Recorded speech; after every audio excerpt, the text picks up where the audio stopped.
Hi YouTube. I'm here to record a video, review for Love and Hip Hop New York, Season 6, Episode 4. This episode, once again, just like the last one, was very whack. The first two episodes were cool. These last two, they could have kept it. But anyways, just gonna breeze through it. Started off with the altercation between Cardi B and Yorma, and basically they got into a fight, and VH1 is not gonna show it. But they did show Cardi B so mad that she kicked out the glass in the window. So I take it that part of the story was probably legit, unlike the other setup storylines in this episode, like DJ Self and Yorma. Side note, by Cardi B and Self's interactions with one another, and like he's always smiling, and listening to some of their interviews like on the internet, and they kind of never know what to say or when did you meet or whatever. Like I kind of feel like it's kind of set up. I don't want it to be set up because I really like her, and oddly enough I like their interactions with one another, but I think that that's set up and that's fake, but whatever. So he shouts out Yorma on the radio, yada yada yada, a mess set up. Anyways, they talked about BBOD a lot of this episode. Ra Ali wanted to fulfill her commitment to finishing their single release party, so they have the single release party. Side note, Cisco is dating Mo Money, that's her name, also referred to as Mo Mess.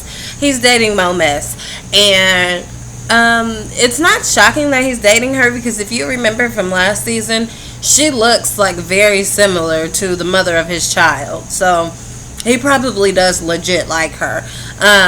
But then he also has a little thing with Mariah Lynn on the side, and y'all know Mariah Lynn's song, Once Upon a Time Not Long Ago I Was a Hoe, and I'm in it, I won't take it back, cause I was a hoe. That wasn't very long ago, more like yesterday, because she had her little tiff with Rich last episode. Now this episode, then she's trying to get close to Cisco, I guess, for like music or whatever, but it's not like he's a hot producer, but whatever. But I guess so. Now she's trying to get close to him, and they meet up in a hotel room. It looks like a hotel room, and he has like it all romantic and stuff, and I'm thinking like, you cannot tell me that all they did was kiss. But okay, whatever. So anyways, they end up at the same single release party. They had knew each other from the Cypher, of course, but then when they met again at this party, they met with Cisco in the middle. And Cisco, this must have really blew his head up, because I think he was being like low-key disrespectful.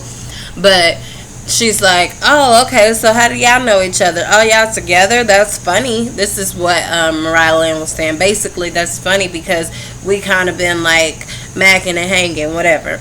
And so she's like, oh, okay, well then he can be your man.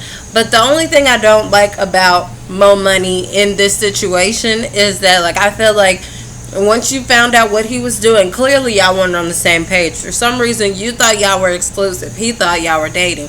Well, you didn't have to make a scene or, like, slap the cup out of Mariah's hand. Like, all you had to do, this is your single release party. You and Mariah Lynn are in the same lane. But y'all are both at your single release party. There could potentially be important people there that you need to link up with to really make your music pop. But just like other situations where you had opportunities, you wanted to act a hot ghetto mess, and you wanted to like get something popping. So now once again you look like a ratchet fool in public. So whatever. I would have been a bigger person, like, oh, okay, you know what, this is my stuff. I'm still gonna succeed with or without you. Y'all can go ahead to the side, do y'all, whatever. I'm living over here. But I think she just likes Mo Mess. That's why I call her Mo Mess. Okay. Was there anything that was happening in the episode? I mean, Cardi said forever, and I like that part of the episode. It gets me every time. Anything else? I mean, I really cannot remember a lot because it just really wasn't that exciting. Like, it was a horrible episode. I'd have to like pull teeth and like watch it over again just to see what the freaking episode was about. So I really hope that next week is worth something in this episode. I think of let me see, Ra was in this episode, Remy Ma, Papoose were not in this episode at all. Really don't remember Andy and Mendices. Oh, Rich, his daughter, she is beautiful, by the way. Teenager, she shows him that she got a belly button ring. And she was like, well, I'm 16. Well, honey, you're 16. You're not grown.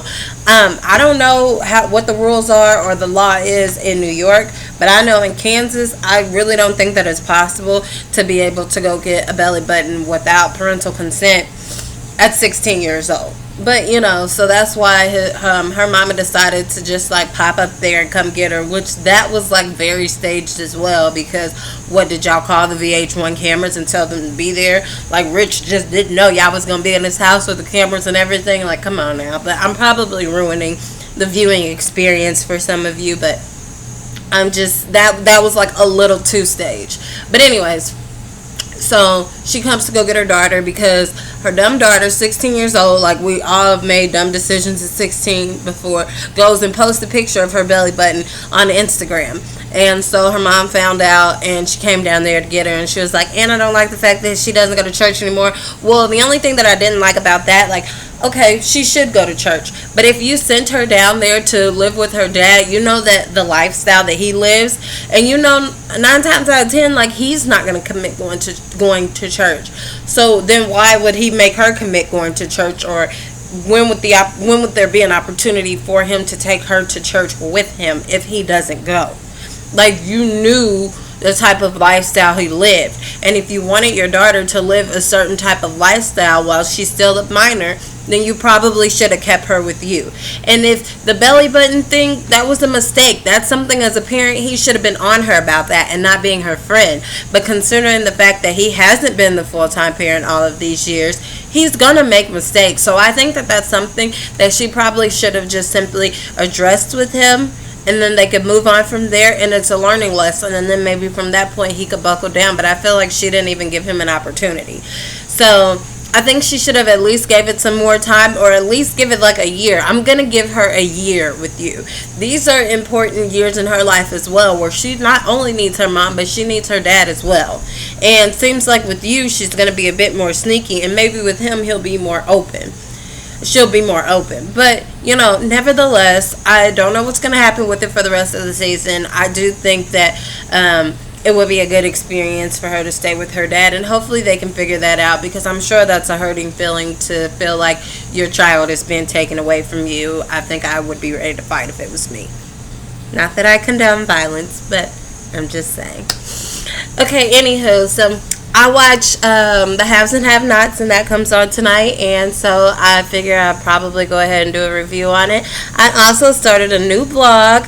I think it's very therapeutic, and I feel like I need that in my life right now. So I will post my blog below. It's just amorgan.blog.com. I will post that below as well, and if you get a chance, check it out. Thanks. Bye. Till next time.